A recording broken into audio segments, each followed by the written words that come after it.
Hello everyone, last lecture में हमने discuss किया था application of electric flux and Gauss law. आज हम उसी को कंटिन्यू करेंगे। लास्ट लेक्चर में हमने आपको एक न्यूमेरिकल दिया था एज अ प्रैक्टिस प्रॉब्लम, तो चलिए पहले उसको देख लेते हैं फिर आगे बढ़ेंगे। तो न्यूमेरिकल था a spherical charge distribution is given by rho is equal to rho not 1 minus r square upon a square for r is less than equal to a and 0 for r is greater than a, where A is the radius of sphere. Find the electric field intensity at distance r when r is greater than a, r is less than a. आपको given है कि कोई spare है बोला जिसकी radius a है, right? इसकी radius a है और इसकी चार्ज डेंसिटी आपको गिवन है। चार्ज डेंसिटी कहाँ पे गिवन है? when r is less than equal to a, less than equal to a। तो देखिए a अगर स्पेयर की रेडियस है तो रेडियस की value less than equal to a मतलब पूरा का पूरा स्पेयर हो गया। तो इस पूरे के पूरे स्पेयर की जो चार्ज डेंसिटी है वो कितनी गिवन है आपको? Rho is equal to rho not 1 minus r square by a square, ये आपको गिवन है। आपको फाइंड आउट करना है electric field when r is less than a, मतलब इनसाइड में, व्हेन ये हो जाएगा हमारे पास इनसाइड स्पेयर और ये हो जाएगा हमारे पास आउटसाइड स्पेयर। तो देखिए ए रेडियस है, तो जब आर की वैल्यू ए से ज़्यादा हो और एक बार जब आर की वैल्यू ए से कम हो, उस टाइम पे हमें क्या निकालना है? इलेक्ट्रिक फील्ड निकालना है। दूसरी बात हमको ये भी बोल रखी है, हमें वो आर की वैल्यू निकालनी है जिस पे इलेक्ट्रिक फील्ड मैक्सिमम होगा। चलिए सबसे पहले हम फाइंड आउट करेंगे r is greater than a पे, यानी कि फर्स्ट केस हम ले लेते हैं when r is greater than a. तो फर्स्ट केस है हमारे पास when r is greater than a, यानी कि हम लिख सकते हैं आउटसाइड स्फीयर, राइट? तो आप लोगों को पता होगा लास्ट लेक्चर में हमने डिस्कस किया था, ये हमको स्फीयर गिवन है और इसकी रेडियस a है, ठीक है? तो हम क्या करेंगे, हम एक गॉसियन सरफेस ले लेंगे। हम किसी पॉइंट r पे इलेक्ट्रिक फील्ड निकालना चाह रहे हैं, तो इस पॉइंट पे r पे इलेक्ट्रिक फील्ड निकालना है, तो हम क्या बनाएंगे? यहाँ पे एक गॉसियन सरफेस बनाएंगे जो कि स्पेरिकल सिमेट्री का होगा। तो यहाँ पे हम स्पेरिकल सिमेट्रिक गॉसियन सरफेस बनाएंगे। ये देखिए हमने ये गॉसियन सरफेस ले लिया जिसकी रेडियस क्या है? Small r। तो P पॉइंट पे मुझे इलेक्ट्रिक फील्ड चाहिए था which is r is greater then a, और मैंने वहाँ पे क्या बोल दिया? उस रेडियस का क्या बना लिया? एक गॉसियन सरफेस बना लिया। अब यहाँ पे हम एक स्मॉल एलिमेंट ले लेंगे ds, हमें अप्लाई करना है गॉस लॉ और इलेक्ट्रिक फील्ड की डायरेक्शन भी यही होगी। तो गॉस लॉ का आपका फॉर्मूला पता है, गॉस लॉ का फॉर्मूला होता है close surface integral E dot ds। ये पार्ट तो होता है डेफिनेशन ऑफ फ्लक्स, राइट? और गॉस ने क्या बोला था कि जो फ्लक्स की वैल्यू है वो कितनी होनी चाहिए? 1/ε0 टाइम्स Q एनक्लोज। ये गॉस लॉ के अकॉर्डिंग है। लेकिन ये वाली डेफिनेशन और ये वाला पार्ट तभी वैलिड है जब सरफेस कैसा हो? क्लोज सरफेस हो। ये वाली डेफिनेशन हमेशा वैलिड है फ्लक्स की। ये हमने इलेक्ट्रिक फ्लक्स में पहले ही डिस्कस कर लिया है। चलिए अब इसको हम करेंगे लेफ्ट हैंड साइड। अगर हम कैलकुलेट करें स्पेरिकल ज्योमेट्री के लिए, that is E dot ds, आप सभी को पता है, हमने लास्ट लेक्चर में कई बार इसको डिस्कस कर लिया है। ये कितनी वैल्यू आती है? E into 4πr², where r is the radius of Gaussian surface. ये हम ऑलरेडी कैलकुलेट कर चुके हैं। अगर आपने ये लेक्चर पहले नहीं देखा है तो पहले आप प्रीवियस लेक्चर जाके देखिए, वहाँ पे हमने स्पेरिकल ज्योमेट्री के लिए इस चीज़ को कैलकुलेट किया है। बार बार हम कैलकुलेट नहीं करेंगे। चलिए अब बात करते हैं right hand side. Right hand side में हमें चाहिए Q एनक्लोज्ड। Q एनक्लोज मतलब इस गॉसियन सरफेस ने जितना चार्ज एनक्लोज किया है, तो गॉसियन सरफेस ने तो पूरा का पूरा स्फीयर एनक्लोज किया हुआ है, यानी कि पूरे स्फीयर पे जितना चार्ज होगा उतना ही गॉसियन सरफेस के अंदर होगा। यानी कि Q एनक्लोज को कैसे लिख सकते हैं हम? अभी तक आपको पता चल गया होगा, इसको हम लिखते हैं रो dV, क्योंकि हमें रो गिवन है। अगर रो गिवन है तो हम वहाँ से अगर Q निकालना चाह रहे हैं तो हमें क्या लिखना पड़ेगा? रो dV लिखना पड़ेगा। चलिए अब स्पेरिकल ज्योमेट्री है, वॉल्यूम इंटीग्रल है, तो ये V हो जाएगा, तो ट्रिपल इंटीग्रल हो जाएगा। रो की वैल्यू क्या हो जाएगी? Rho not 1 minus r square by a square हो जाएगा, राइट? और dV की वैल्यू स्पेरिकल गॉसियन सरफेस के लिए क्या होगी?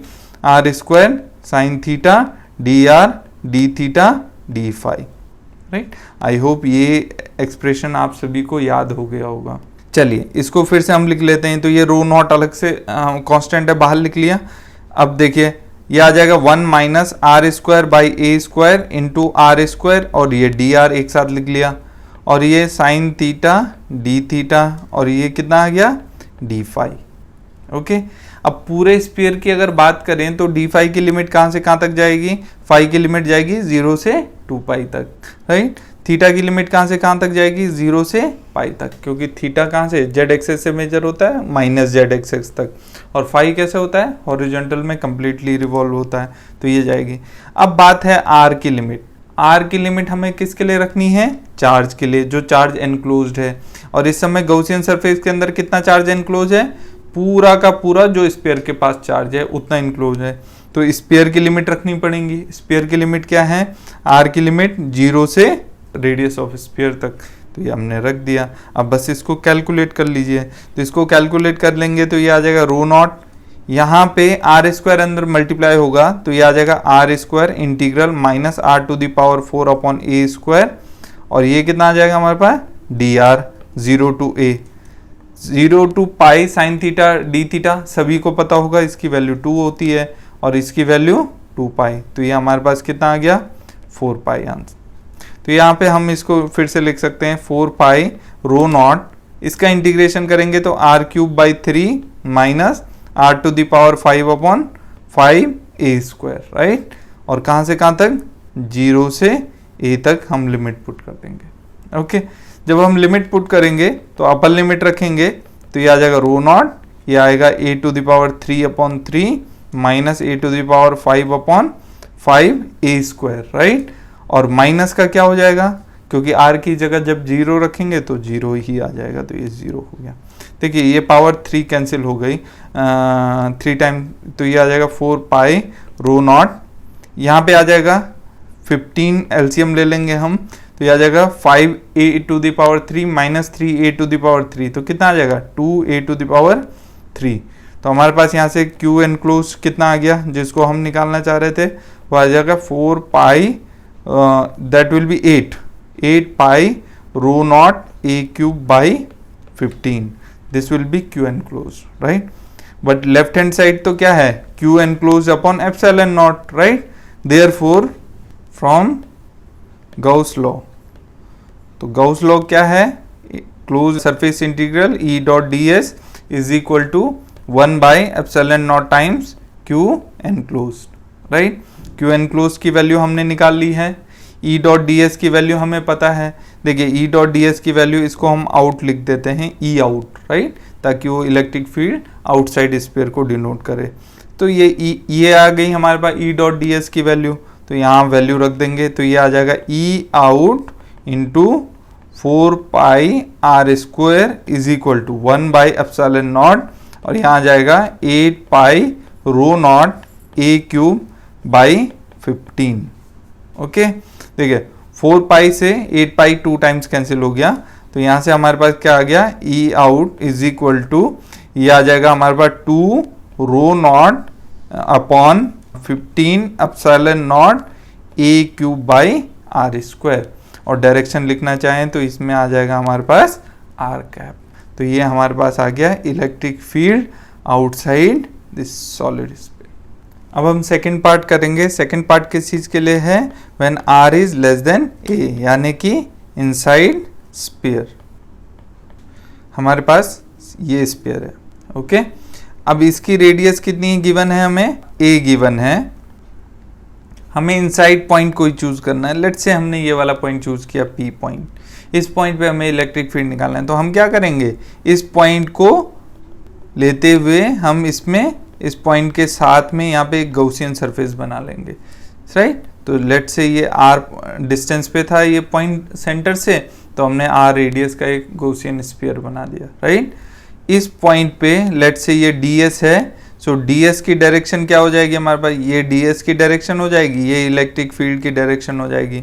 तो गाउस लॉ के अकॉर्डिंग क्या हो जाएगा, गाउस लॉ के अकॉर्डिंग, अब देखिए गाउस लॉ क्या बोलता है, close surface integral e dot d s की जो वैल्यू आएगी वो किसके बराबर आएगी, वो आएगी 1 बाई एप्सिलॉन नॉट टाइम्स जितना चार्ज गॉसियन सरफेस के अंदर एनक्लोज्ड है।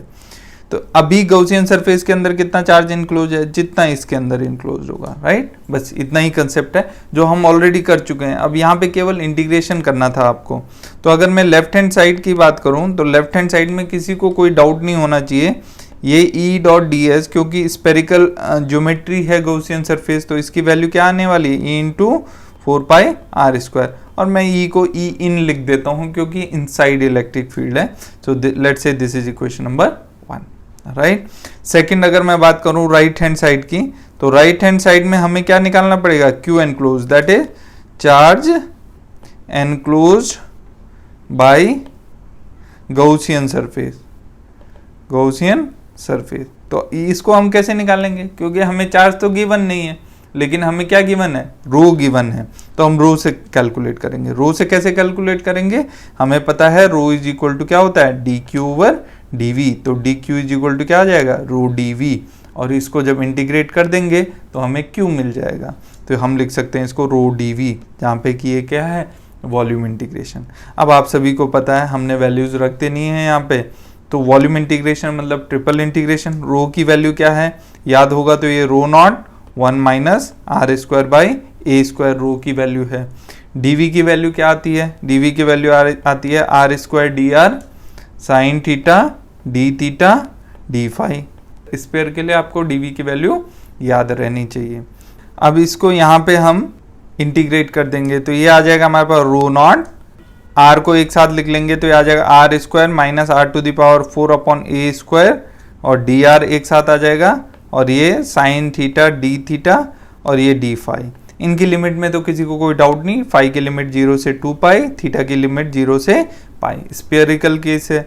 और आर की लिमिट कहाँ से कहाँ तक जाएगी, तो देखिए हमें तो ये जो शेडेड पोर्शन है इतने का चार्ज चाहिए, राइट। ये गॉसियन सरफेस के अंदर जो चार्ज है, तो हमें इतना ही चार्ज चाहिए जो एनक्लोज्ड है। तो हमारी लिमिट कहाँ से कहाँ तक जाएंगी, ये 0 रेडियस से आर रेडियस तक, राइट। क्योंकि अभी हमें ए तक नहीं जाना है, क्योंकि ये बाहर वाला जो चार्ज है ये गॉसियन सरफेस के अंदर इनक्लोज्ड नहीं है, राइट। सो इसलिए हमारी लिमिट जाएंगी 0 से आर। इस बार हम 0 टू ए लिमिट नहीं लेंगे, बस यहाँ पे यही डिफरेंस था, पहले वाले पार्ट में और सेकंड वाले पार्ट में यही डिफरेंस था।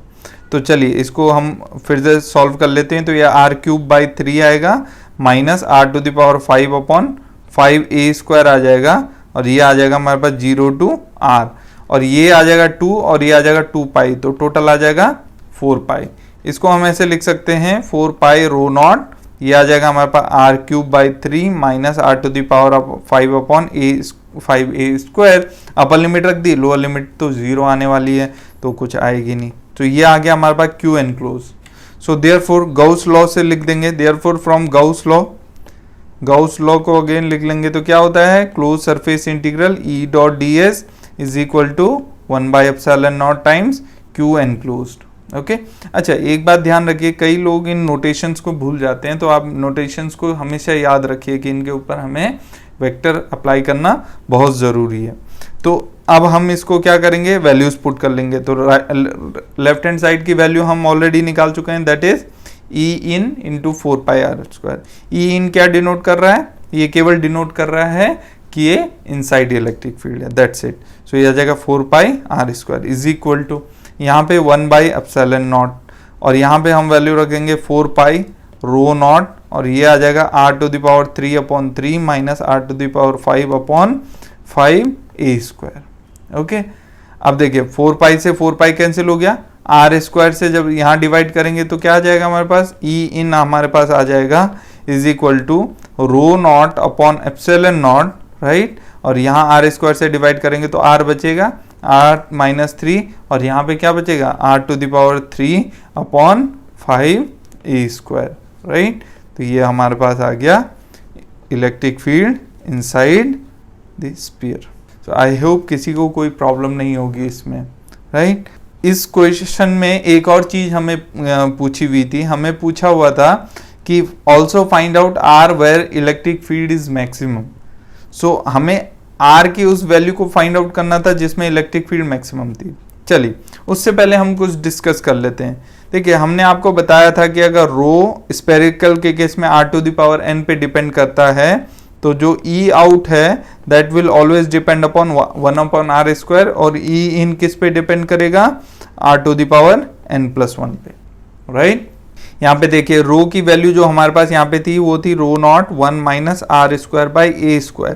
तो देखिए ये वाली पावर तो r⁻0 पे डिपेंड कर रही थी और ये वाली पावर r⁻2 पे डिपेंड कर रही थी। तो देखिए जब रो की is directly proportional to r⁻n है तो इलेक्ट्रिक फील्ड r⁻n+1। तो देखिए इलेक्ट्रिक फील्ड का जो फर्स्ट टर्म है वो 0+1 यानी कि r पे डिपेंड कर रहा है, और जो सेकंड टर्म है वो 2+1 जो कि r⁻3 पे डिपेंड कर रहा है, राइट। तो ये जो ट्रिक है वो यहाँ पे और भी वैलिड है। तो हम इस ट्रिक को आपको बार बार इसलिए बताते हैं ताकि आपको ये प्रैक्टिस में आ जाए, और जब भी इस तरीके के क्वेश्चंस हो कि रो गिवन है और आपको सीधे इलेक्ट्रिक फील्ड बताना है तो आप डायरेक्टली देख सकते हैं कि इनसाइड इलेक्ट्रिक फील्ड इनमें से कौन सा पॉसिबल हो सकता है। चलिए अभी इसके पार्ट में हमें कैलकुलेट करना है at what value of r electric field is maximum, हमें ये बताना है। तो देखिए इलेक्ट्रिक फील्ड का एक्सप्रेशन हमें निकालना है, तो अगर हमें R निकालना है जिस पे E मैक्सिमम है, यानी कि E को हमें मैक्सिमाइज करना है विद रिस्पेक्ट टू R, यानी कि उसकी कंडीशन क्या होती है, DE/dr इज इक्वल टू 0। जैसे y is equal to fx कोई फंक्शन है, अगर हमें y को मैक्सिमाइज करना है या मिनिमाइज करना है विद रिस्पेक्ट टू x, तो कंडीशन क्या होती है, dy/dx इज इक्वल टू 0। तो वैसे ही हमने यहाँ पे लिख दिया DE/dr is equal to 0, right. तो यहाँ पे हम इसको फाइंड आउट कर लेंगे, इसको r के रेस्पेक्ट में डिफरेंशिएट कर लेंगे। तो इस एक्सप्रेशन को जब r के रेस्पेक्ट में डिफरेंशिएट करेंगे तो ρ0/ε0 तो यहाँ पे आ ही जाएगा, ये आ जाएगा 1/3 minus 3r²/5a², right, is equal to क्या हो जाएगा 0। ओके, अब ये तो कांस्टेंट है, ये उधर जाके 0 हो जाएगा, तो हमारे पास बचा 1/3 is equal to 3r²/5a², right. तो यहाँ से हमें r² की वैल्यू आ जाएगी 5a²/9, राइट, और यहाँ से r की वैल्यू आ जाएगी हमारे पास √5a/3। Okay, so this is the value of r at which E will be the value of r at which E will be maximum। Okay, इस तरीके से अगर आपको E मैक्सिमम निकालना है तो E की वैल्यू हमारे पास क्या थी, E की वैल्यू थी हमारे पास ρ0/ε0, और यहाँ पे आ जाएगा r/3 माइनस r³/5a², ये E की वैल्यू थी हमारे पास। अगर आपको मैक्सिमम वैल्यू निकालनी है, E मैक्सिमम की वैल्यू निकालनी है, तो R की ये वैल्यू रख दीजिए, तो ये आ जाएगा हमारे पास ρ0/ε0, ये आ जाएगा √5a/3 9 आ जाएगा, माइनस, और यहाँ पे आ जाएगा r³ यानी कि 25√5, और ये आ जाएगा a³, तो यहाँ पे ये 3 का भी क्यूब आएगा, तो 3 का क्यूब आ जाएगा तो 27 × 5, और ये यहाँ a² यहाँ पे ऑलरेडी है, r³ आ गया, तो इससे ये एक बार कैंसिल हो गया, और ये 5 से 25 5 टाइम्स कैंसिल हो जाएगा, तो ये हमारे पास कितना बचेगा ρ0/ε0। देखिए √5a दोनों जगह से कॉमन आ जाएगा, तो √5a/9 भी कॉमन आ जाएगा, राइट। तो इसके पास तो 1 बचेगा, इसके पास √5 बाहर आ गया तो 5 बचा यहाँ पे, राइट, और √5a बाहर चला गया, और यहाँ 27 था तो ये 3 बचा हमारा, राइट। यह आ जाएगा हमारे पास ρ0/ε0, यह आ जाएगा √5a/9, और ये आ जाएगा -2/3। ओके, तो अब हम इसको फर्दर सॉल्व करेंगे, तो माइनस ρ0 और r³ तो है ही हमारे पास, r², राइट, माइनस ρ0/ε0 आ जाएगा यहाँ पे, और यहाँ पे अगर आप देखेंगे तो ये आ जाएगा हमारे पास 2√5a/27 r²। Okay, so this will be the value of E maximum. So anyway, that you can always calculate. Okay, now we will move to next question. Next question क्या है? Next question basically it is from application part, and that's why it is example of application of Gauss law. क्या है? A long cylinder carry charge density that is proportional to distance from axis, right, for some constant k. So find the electric field inside and outside cylinder. तो इस बार क्या बोला हुआ है उसने कि कोई हमारे पास सिलेंडर है, बोला लेट्स से हमारे पास कोई सिलेंडर है, इस सिलेंडर का हमें क्या कैलकुलेट करना है, इनसाइड और आउटसाइड इलेक्ट्रिक फील्ड कैलकुलेट करना है, और इसकी रेडियस हम इसमें नहीं गिवन है, हम अज्यूम कर लेते हैं इसकी रेडियस लेट्स से a है, राइट, और इसकी लेंथ कितनी है, l है। अब देखिए इसमें एक और चीज़ दे रखी है कि जो चार्ज डेंसिटी दे रखी है वो क्या दे रखी है, Ks, राइट। अगर मैं पूछूं कि ये यूनिफॉर्म है या नहीं है, तो ये नॉन यूनिफॉर्म चार्ज डेंसिटी है, क्योंकि ये किस पे डिपेंड कर रही है, कोऑर्डिनेट सिस्टम पे या कोऑर्डिनेट पे डिपेंड कर रही है। S is the coordinate in cylindrical polar coordinate system. अगर आप लोगों ने कोऑर्डिनेट सिस्टम वाले लेक्चर्स अभी तक नहीं देखे हैं और आपको कोऑर्डिनेट सिस्टम के बारे में ज़्यादा जानकारी नहीं है, तो आप वेक्टर अलजेब्रा, वेक्टर कैलकुलस वाली प्लेलिस्ट में जाकर वहाँ पे कोऑर्डिनेट सिस्टम वाले 2 लेक्चर्स हैं, उनको इससे पहले जरूर लीजिए, क्योंकि अगर आप उनको देख लेंगे तो आपको ये समझने में बहुत आसानी होगी। तो ये सिलिंड्रिकल कोऑर्डिनेट सिस्टम का एक कोऑर्डिनेट होता है। सिलिंड्रिकल कोऑर्डिनेट सिस्टम में 3 कोऑर्डिनेट होते हैं, S, phi and Z। Okay, अब हमें इसका इलेक्ट्रिक फील्ड निकालना है आउटसाइड और इनसाइड, राइट। तो हम क्या करेंगे, लेट्स से ओके हम इसकी लेंथ नहीं बनाते हैं, हम आउटसाइड और इनसाइड इलेक्ट्रिक फील्ड कैलकुलेट करेंगे। ध्यान रखिएगा सिलेंडर जो है वो लॉन्ग है, राइट, काफ़ी लॉन्ग है। तो हमने क्या किया, पहले आउटसाइड इलेक्ट्रिक फील्ड निकालना है। तो आउटसाइड इलेक्ट्रिक फील्ड निकालना है तो हमको पता होना चाहिए गॉस लॉ से। सो आउटसाइड के लिए हम पहले करेंगे आउटसाइड सिलेंडर, राइट।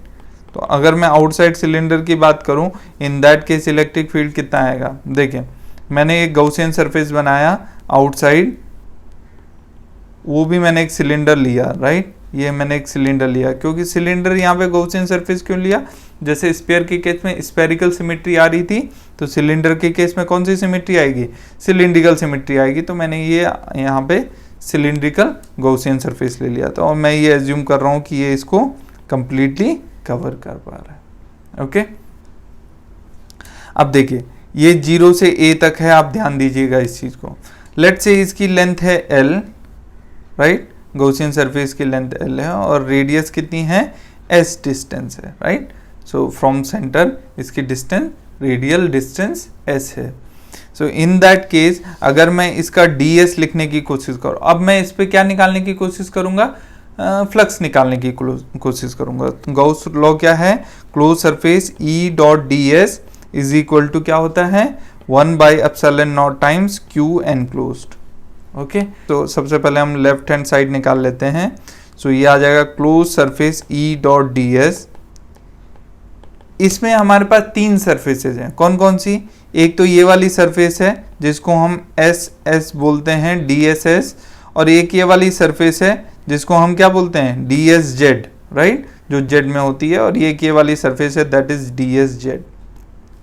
तो यानी कि इसको मैं अगर ओपन करूं सिलिंड्रिकल सरफेस के केस में, तो इसको 3 ओपन इंटीग्रल की फॉर्म में हम लिख सकते हैं। कैसे, E डॉट DSS, ये वाला दैट इज नंबर 1 सरफेस, एक ये वाला सरफेस है 2 वाला, प्लस 2 वाला सरफेस, लेकिन उसमें क्या है, E डॉट DSZ वाला सरफेस है वो, जिसमें Z कांस्टेंट रहता है, प्लस और जो तीसरा वाला है उसमें कौन सा है, अगेन DSZ वाला सरफेस है, राइट।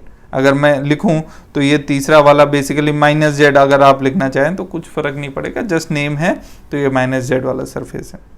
अब आप यहाँ पे देखिए इस पॉइंट पे, ये नंबर 2 पे अगर आप इलेक्ट्रिक फील्ड की डायरेक्शन देखेंगे, देखिए सिलेंडर चार्ज है तो इलेक्ट्रिक फील्ड हमेशा उससे बाहर की तरफ होगा, राइट, क्योंकि पॉजिटिवली चार्ज है, और इसकी डायरेक्शन इधर है, तो एंगल कितना बन रहा है इनके बीच में, 90 डिग्री। और जब डॉट प्रोडक्ट करेंगे 2 वेक्टर्स जिनका बीच का एंगल 90 डिग्री है, उनका डॉट प्रोडक्ट कितना आएगा, 0। सिमिलरली ये थर्ड वाला सरफेस है, तो ये ds की डायरेक्शन नीचे को होगी, राइट, और इलेक्ट्रिक फील्ड की डायरेक्शन तो इधर को ही है, तो ये इलेक्ट्रिक फील्ड की डायरेक्शन हो गई।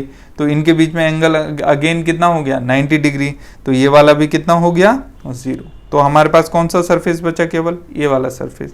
तो इसको कैलकुलेट कर लेते हैं, चलिए।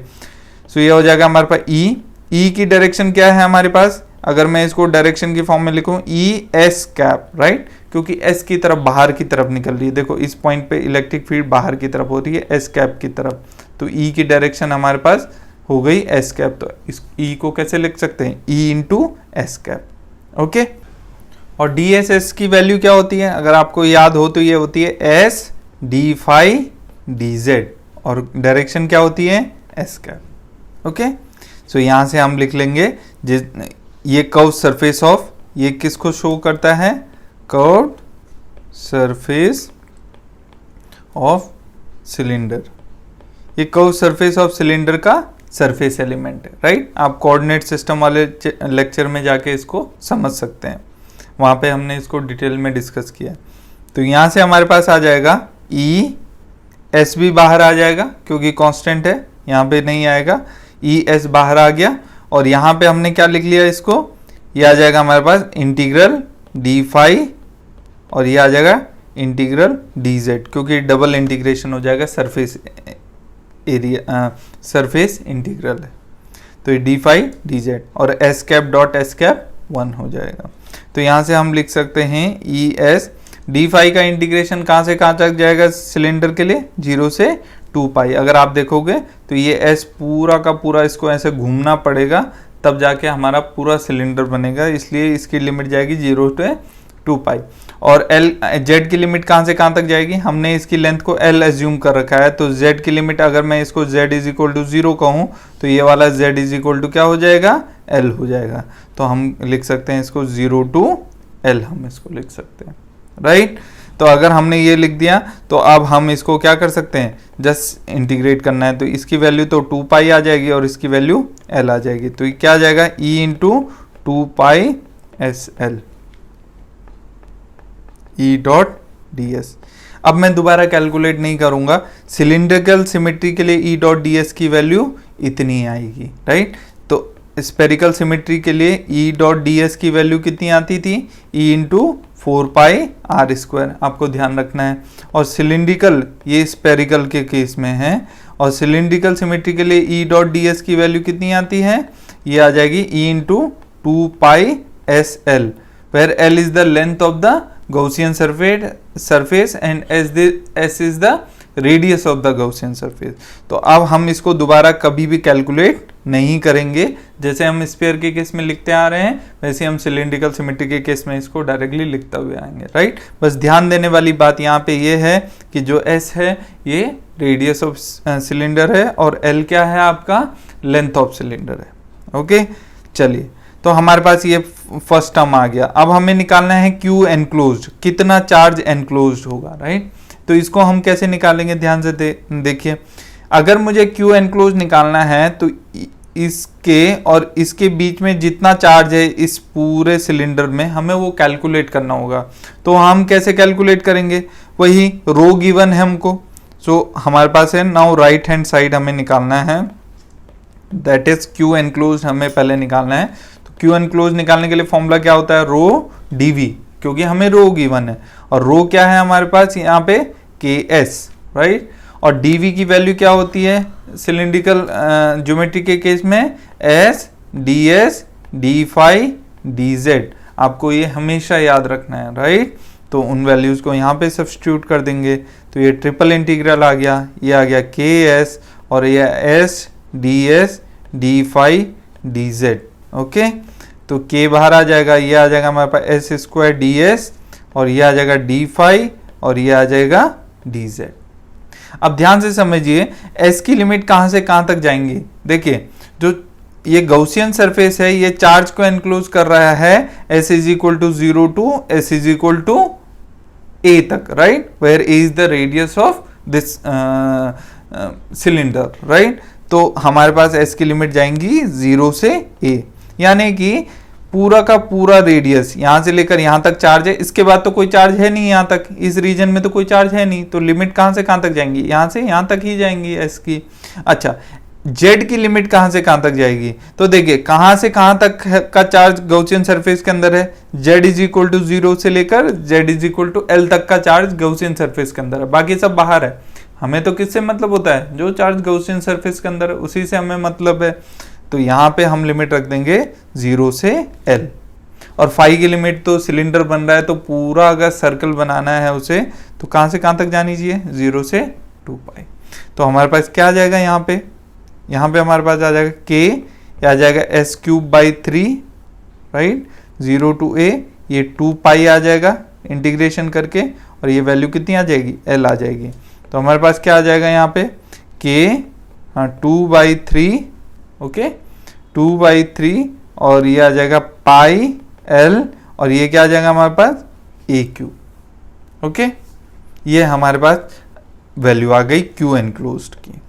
देयरफॉर गाउस लॉ क्या बोलता है हमें, गाउस लॉ बोलता है E डॉट ds की जो वैल्यू है वो क्या होनी चाहिए, Q enclosed upon epsilon not होनी चाहिए। तो E डॉट ds की वैल्यू हमने निकाली है, ये आ जाएगी E इंटू 2 पाई SL, और हम बाहर की बात कर रहे हैं तो E को हम क्या लिख लेते हैं यहाँ पे, E आउट लिख लेते हैं, राइट, कोई दिक्कत नहीं है। तो इसको हम लिख लेंगे E आउट, और ये आ जाएगा 2 पाई SL। E आउट जस्ट ये दिखाने की कोशिश कर रहा है कि ये बाहर का इलेक्ट्रिक फील्ड है। सो यहाँ क्यू एनक्लोज की वैल्यू रखेंगे तो ये आ जाएगा 2/3 पाई L A क्यूब, और डिवाइडेड बाई क्या आ जाएगा, एप्सिलॉन नॉट आ जाएगा। देखिए L से L कैंसिल हो गया, पाई से पाई कैंसिल हो गया, 2 से 2 कैंसिल हो गया, ठीक है। तो यहाँ से E आउट कितना आ गया हमारे पास, यहाँ पे E आउट हमारे पास आ गया, ध्यान से देखिए, K बचा था, A क्यूब बचा था, 3 एप्सिलॉन नॉट बचा था, और यहाँ पे S बचा था तो 1/s, और डायरेक्शन क्या है उसकी, S कैप। तो ये हमारे पास आ गया electric field outside the cylinder, हमारे पास इतना आ जाएगा, राइट।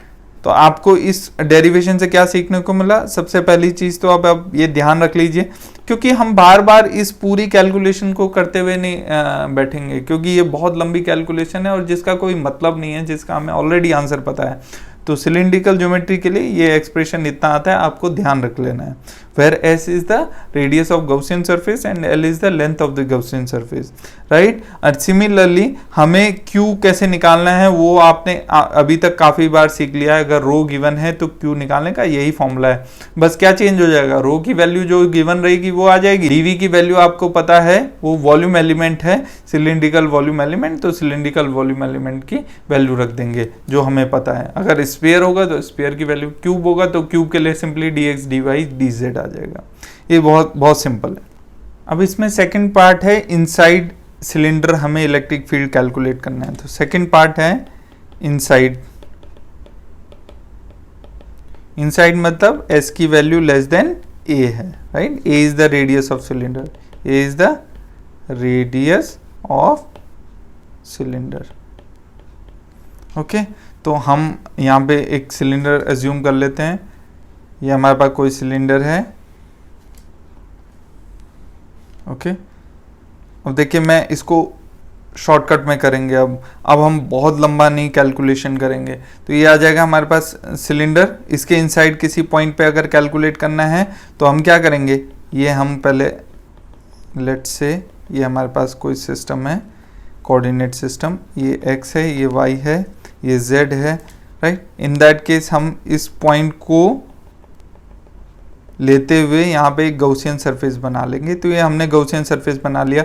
सिलेंडर है तो सिलेंडर के लिए गॉसियन सरफेस किसके सिमेट्रिकल होगा, सिलिंड्रिकल के, तो सिलेंडर हमने गॉसियन सरफेस, ये ds हमने ले लिया, राइट, हमें पता है। तो अब इसमें 3 ds होंगे अगेन, जो हमने पिछले एग्जाम्पल में किया। हम कैलकुलेट नहीं करेंगे तीनों के लिए, क्योंकि हमें पता है गाउस लॉ के अकॉर्डिंग क्या होता है, गाउस लॉ के अकॉर्डिंग होता है E डॉट ds की वैल्यू क्या होनी चाहिए, 1/ε0 times Q enclose. Left hand side की अगर मैं बात करूं इस केस में, क्योंकि सिलिंड्रिकल गॉसियन सरफेस है, तो इस केस के लिए E डॉट ds की वैल्यू क्या हो जाएगी, ये आ जाएगी E इन लिख देता हूं मैं क्योंकि इनसाइड है, और 2πSL, ये हम ऑलरेडी बता चुके हैं ये कैसे कैलकुलेट करना है। लास्ट टाइम हमने ये पूरी कैलकुलेशन आपको बता दी है कैसे करना है, राइट। दोबारा हम रिपीट नहीं करेंगे। सो यहाँ पे आपको मैं बता दूं S क्या है, इसकी रेडियस है, और L क्या है, लेंथ ऑफ दिस सिलेंडर है। करेक्ट है। चलिए अब देखिए दूसरी चीज हमें क्या है, यहाँ पे क्या कैलकुलेट करना है, हमें राइट हैंड साइड कैलकुलेट करना है, राइट। तो राइट हैंड साइड हमें कैलकुलेट करना है। राइट हैंड साइड में हमें क्या कैलकुलेट करना है, Q एनक्लोज, यानी कि जो इस गॉसियन सरफेस का एनक्लोज चार्ज है, तो ये चार्ज हमें कैलकुलेट करना है। करेक्ट है। ये चार्ज कैलकुलेट करने के लिए हमें क्या निकालना पड़ेगा, हमें निकालना पड़ेगा रो डीवी हमने लास्ट टाइम किया था। देखिए ये पूरा एग्जैक्टली सेम आ जाएगा, डिफरेंस कहाँ पे आएगा, डिफरेंस यहाँ पे आएगा जो ये लिमिट गई है 0 से a तक, क्योंकि s अब 0 से a तक नहीं जाएगा, क्योंकि हमें तो वही पोर्शन देखना है जो गॉसियन सरफेस के अंदर है, और गॉसियन सरफेस के अंदर s की लिमिट कहाँ तक जाएगी, 0 से s तक ही जाएगी, a तक पूरा नहीं जाएगी। a is the radius of this cylinder. तो हम इसको कैसे लिख सकते हैं, हम इसको लिख सकते हैं, यहाँ जाएगा KS और s स्क्वायर आ जाएगा SDS, और यहाँ पे आ जाएगा d फाई और ये dz, एग्जैक्टली सेम जो हमने पहले कर लिया है। इसकी लिमिट 0 से L, राइट। या इसको हम मान लेते हैं कोई हाइट, अगर हमने मान ली लेट से Z0 हाइट है, तो ये Z0 to Z0 plus L आ जाएगा, तो कोई फर्क नहीं पड़ता है। तो अगर हम 0 से L भी रखेंगे तब भी कोई फर्क नहीं पड़ेगा। तो ये 0 टू L आ गई, फाई की लिमिट 0 से पाई आ गई, और S की लिमिट 0 से S तक आ गई, राइट।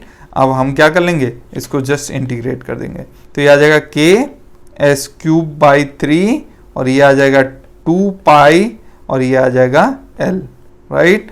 तो हमारे पास वैल्यू क्या आ गई, K 2 pi K by 3 L S cube, this is Q enclosed, right. Therefore from Gauss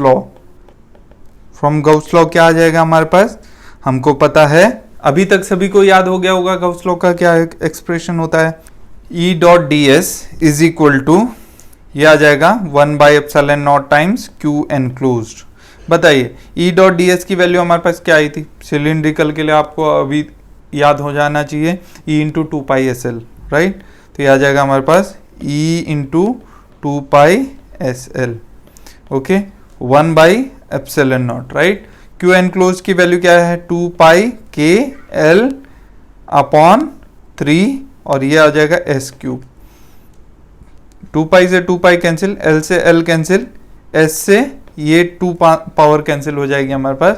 तो कितना आ जाएगा, E की वैल्यू आ जाएगी हमारे पास K अपॉन 3 एप्सिलॉन नॉट, और ये हमारे पास आ जाएगा S स्क्वायर, और ये S कैप। तो this will be the electric field inside, ये इनसाइड था तो ये इनसाइड आ जाएगा। तो इनसाइड का हमारे पास इलेक्ट्रिक फील्ड आ गया, आउटसाइड का हमारे पास इलेक्ट्रिक फील्ड आ गया था यहाँ पे, राइट। इनसाइड का हमारे पास यहाँ पे इलेक्ट्रिक फील्ड आ गया, ओके। तो अब यहाँ पे एक ट्रिक आप समझ लीजिए फॉर सिलेंडर, जैसे हमने आपको स्पेयर के केस में बताया था वैसे ही हम सिलेंडर के लिए भी यहाँ पे कंक्लूड कर रहे हैं। If rho is directly proportional to s to the power n, वहां पे rho is directly proportional to r to the power n था। इन दैट केस जो इनसाइड इलेक्ट्रिक फील्ड होगा that will be directly proportional to s to the power n plus 1, जैसा वहां पे है। और आउटसाइड इलेक्ट्रिक फील्ड क्या हो जाएगा, directly proportional to 1 by s, not 1 by s square, it is just 1 by s। तो आपको ध्यान रखना है, वहां पे 1 बाई आर स्क्वायर है लेकिन यहाँ पे 1 बाई एस है। अब ध्यान से देख लिए, यहाँ पे देखिए आउटसाइड वाला 1 बाई एस पे डिपेंड कर रहा है, इनसाइड वाला यहाँ पे देखो रो किस पे डिपेंड कर रहा था, के एस गिवन था इस प्रॉब्लम में, तो एन की वैल्यू 1 थी, कंपेयर करें तो rho directly proportional to h to the power 1। तो इनसाइड इलेक्ट्रिक फील्ड किस पे डिपेंड करना चाहिए, एच टू द पावर 2 पे। देखिए यहाँ पे एच टू द पावर 2 यहाँ पे आपको दिखाई दे रहा है। सो आई होप ये चीज़ आपको समझ में आ गई होगी, इसमें किसी को कोई डाउट नहीं होगा। तो सिलेंडर के केस में हमारे पास ये कंडीशन आ गई, ओके। सो ये कंडीशन आपको हमेशा ध्यान रखनी है। जिस तरीके के स्फेरिकल के केस में क्वेश्चंस पूछे जा सकते हैं वैसे ही सिलिंड्रिकल के केस में क्वेश्चन पूछे जा सकते हैं। हम इनको प्रैक्टिस प्रॉब्लम में ज़रूर करेंगे। चलिए, ये क्वेश्चन में आपको होमवर्क प्रॉब्लम देते हैं, नेक्स्ट लेक्चर में हम इसको डिस्कस करेंगे। क्वेश्चन है, a long coaxial cable carries uniform charge density rho on inner cylinder of radius a and uniform surface charge density on outer, this is outer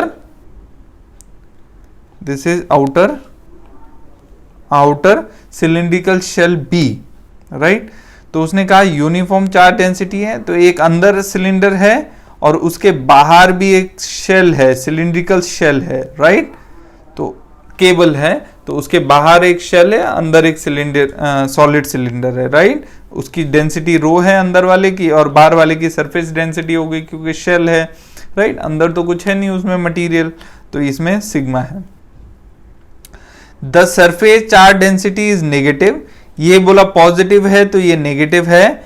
and just right magnitude so that cable is as a whole neutral, मतलब कि इससे जितना charge produce हो रहा है Q negative, इससे जो charge produce हो रहा है Q, उन दोनों का सम करने के बाद नेट चार्ज कितना मिल रहा है, 0, वही लिखा हुआ है।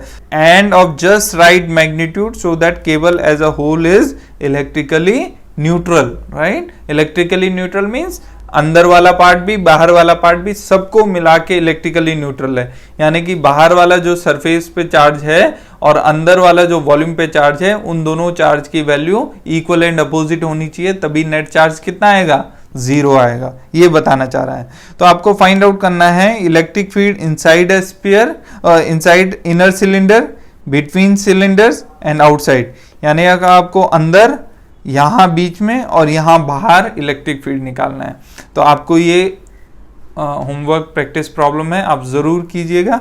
नेक्स्ट लेक्चर में हम इसको डिस्कस करेंगे। चलिए अब नेक्स्ट एग्जांपल ले लेते हैं। एग्जांपल है an infinite plane carries a uniform surface charge sigma, find electric field, right. उसने कहा कोई इनफाइनाइट प्लेन है, मतलब दूर दूर तक उसकी डायमेंशंस इनफाइनाइट हैं। तो कोई प्लेन इनफाइनाइट है तो उसको हम कुछ इस तरीके से बना सकते हैं, राइट। लेट्स से कोई ये प्लेन है जो इनफाइनाइट प्लेन है, इस तरीके से, ओके, ऐसे। और इसकी चार्ज डेंसिटी बोला यूनिफॉर्म चार्ज डेंसिटी है सिग्मा। ध्यान दीजिए, ये बहुत इंपॉर्टेंट डेरिवेशन है, बहुत पॉइंट ऑफ व्यू से ये इंपॉर्टेंट है। वैसे हम ऑलरेडी इसको कर भी चुके हैं, जहाँ पे हमने due to disc electric field find out किया था और R टेंडिंग टू इन्फिनिटी किया था, अगर आपको याद होगा। तो वहाँ पे हमने कूलम्स लॉ से इलेक्ट्रिक फील्ड फाइंड आउट किया था, ठीक है। यहाँ पे हम क्या करेंगे, गॉस लॉ से इलेक्ट्रिक फील्ड फाइंड आउट करेंगे। तो हम क्या करेंगे, लेट्स से हमें यहाँ पे इलेक्ट्रिक फील्ड फाइंड आउट करना है, तो हम क्या करेंगे, हम एज्यूम कर लेंगे कि इस पॉइंट को हमें एनक्लोज करना है। तो हम क्या करेंगे, यहाँ पे एक गॉसियन सरफेस बना लेंगे, राइट। तो ये हमारा एक गॉसियन सरफेस बना दिया, लेकिन गॉसियन सरफेस तो क्लोज होना चाहिए। तो हम क्या करेंगे, यहाँ पे एक क्लोज गॉसियन सरफेस बनाएंगे जो इसके चार्ज को क्या करेगा, एनक्लोज करेगा, राइट। सो इतना चार्ज एनक्लोज होगा, देखिए ये वाला चार्ज एनक्लोज होगा गॉसियन सरफेस में।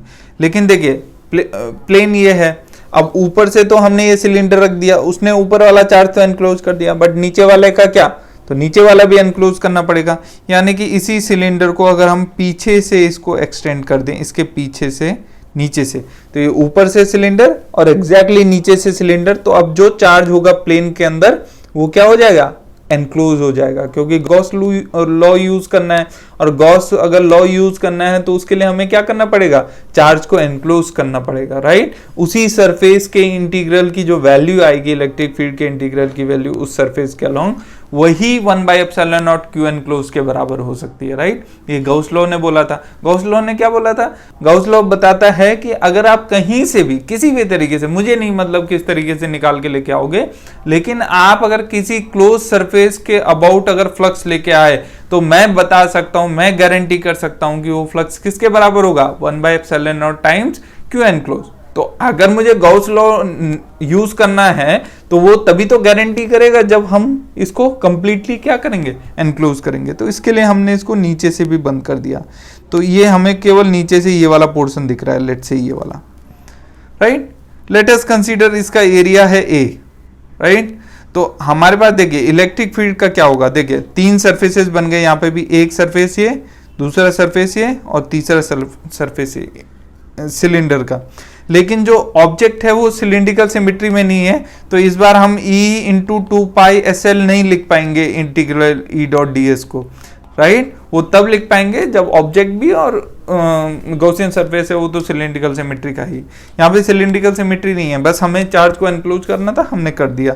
लेट्स से इसका एरिया ये ऑफ क्रॉस सेक्शन ये क्या है, ए है। अब देखिए इस पॉइंट पे अगर मैं बात करूं तो इस पॉइंट पे इलेक्ट्रिक फील्ड की डायरेक्शन इधर को होगी, क्योंकि ये पॉजिटिवली चार्ज अगर प्लेट है और प्लेन है, अगर ये पॉजिटिवली चार्ज है एंटायरली, ऐसे कुछ पॉजिटिवली चार्ज है तो उससे दूर की तरफ होगी, यहाँ पे भी इलेक्ट्रिक फील्ड इधर की तरफ होगी, और एरिया वेक्टर भी इधर किधर को होगा, इधर ही की तरफ होगा, इलेक्ट्रिक फील्ड भी इधर को ही होगा, एरिया वेक्टर भी इधर को ही होगा, राइट है। ओके तो यहाँ पे हमने ds ले लिया इसको, राइट, तो ये ds वेक्टर हो गया, यहाँ पे भी ये ds वेक्टर हो गया। यहाँ पे ds वेक्टर किधर होगा बताइए, ये ds वेक्टर इधर को होगा, लेकिन इलेक्ट्रिक फील्ड किधर है, नीचे है, तो नीचे की तरफ हो गया इलेक्ट्रिक फील्ड। यहाँ पे अगर मैं बात करूं तो एरिया वेक्टर किधर को होगा, एरिया वेक्टर तो इधर को होगा, वो तो हमेशा परपेंडिकुलर टू सरफेस होगा, क्लोज सरफेस का, और इलेक्ट्रिक फील्ड किधर को होगा, ऊपर को होगा ऐसे, राइट। तो यहाँ पे एंगल कितना बन रहा है 90 डिग्री, यहाँ पे भी एंगल कितना बन रहा है 90 डिग्री। तो अगर मैं गाउस लॉ अप्लाई करता हूँ, गाउस लॉ क्या बोलता है, close surface integral E dot ds की वैल्यू क्या होनी चाहिए 1/ε0 टाइम्स क्यू एनक्लोज, राइट। तो लेफ्ट हैंड साइड को अगर हम कैलकुलेट करेंगे, so close surface E dot ds, लेकिन इसको 3 ओपन सरफेस में हमें डिवाइड करना पड़ेगा, क्योंकि क्लोज सरफेस को हम डायरेक्टली निकाल नहीं सकते, तो इसको हम लिख सकते हैं E dot ds plus E dot ds plus E dot ds। अब ये कौन कौन से E डॉट ds है, ये पहला वाला सरफेस, ये दूसरा वाला, ये तीसरा वाला। अब देखिए जो दूसरा वाला सरफेस है उसमें E डॉट ds की वैल्यू कितनी आने वाली है 0, क्योंकि cos 90 होने वाला है, राइट। A डॉट b की वैल्यू क्या होती है, AB cos थीटा, और थीटा की वैल्यू 90, तो ये वाला वैल्यू तो हमें पता है इज इक्वल टू क्या आ जाएगा 0, राइट। और ये वैल्यूज क्या आ जाएंगी, देखिए ध्यान से, दोनों के बीच में कितना एंगल है, यहाँ पे भी 0 डिग्री एंगल है, और यहाँ पे भी कितना एंगल है 0 डिग्री। तो A डॉट b क्या होता है AB cos थीटा, थीटा की वैल्यू 0 डिग्री रखेंगे तो कितना आ जाएगा सिंपली AB, यानी कि E डॉट ds की वैल्यू सिंपली क्या आ जाएगी E ds, ये 1 हो गया, प्लस E ds, ये कौन सा आ गया थर्ड, सेकेंड वाला तो 0 हो गया। तो यहां से देखिए E इंटीग्रल ds फर्स्ट वाला plus E integral ds third वाला। बताइए फर्स्ट वाले के ds छोटे छोटे एलिमेंट को अगर इस पूरे एरिया में ऐड कर दूं तो किसके बराबर आ जाएगा, a के बराबर आ जाएगा, तो इसकी वैल्यू भी a आ गई। ऐसे ही है, छोटे छोटे ds एलिमेंट को इधर भी ऐड कर दूं तो किसके बराबर आ जाएगा, a के बराबर, तो इसकी वैल्यू भी क्या आ गई हमारे पास, a आ गई। तो हमारे पास क्या आ गया, close surface integral E dot ds की वैल्यू हमारे पास आ गई EA, और वो भी कितना, एक EA यहाँ से आया, एक EA यहाँ से आ गया, तो 2E है। This is equation number 1। Now from Gauss law से हमें पता है close surface integral E dot ds की वैल्यू कितनी हो जाएगी हमारी 1/ε0 टाइम्स क्यू एनक्लोज। अब इसकी वैल्यू तो हमने निकाल ली है, इसकी वैल्यू क्या है 2EA आ गई, इज इक्वल टू 1/ε0। अब बात आती है क्यू एनक्लोज की, तो इस गॉसियन सरफेस ने कितना चार्ज एनक्लोज किया हुआ है, इतना चार्ज एनक्लोज किया हुआ है। इस चार्ज की वैल्यू कैसे निकालेंगे, देखिए सिग्मा इज इक्वल टू क्या होता है dq/dA, राइट, या हम बोले यहाँ पे सिग्मा इज इक्वल टू क्या आ जाएगा, टोटल चार्ज जो है यहाँ पे है डिवाइडेड बाई एरिया, एरिया कितना है, एरिया A हमने अज्यूम किया है, तो Q इज इक्वल टू क्या आ जाएगा हमारे पास यहाँ से सिग्मा A, तो Q is equal to sigma A हम यहाँ पे रख देंगे, तो ये आ जाएगा सिग्मा A, तो A से A कैंसिल हो गया, तो यहाँ से E की वैल्यू क्या आ जाएगी हमारे पास sigma upon 2ε0, and this is very very important, इसको n कैप लिख देते हैं। तो कोई इनफाइनाइट प्लेन है उससे किसी डिस्टेंस पे जो इलेक्ट्रिक फील्ड की वैल्यू होगी वो सिग्मा अपॉन 2ε0 n कैप होगी। ये बहुत इंपॉर्टेंट, n कैप मतलब डिपेंड करेगा कि अगर पॉजिटिव चार्ज है तो दूर की तरफ होगी, नेगेटिव चार्ज है तो टूवर्ड्स दैट प्लेन होगी।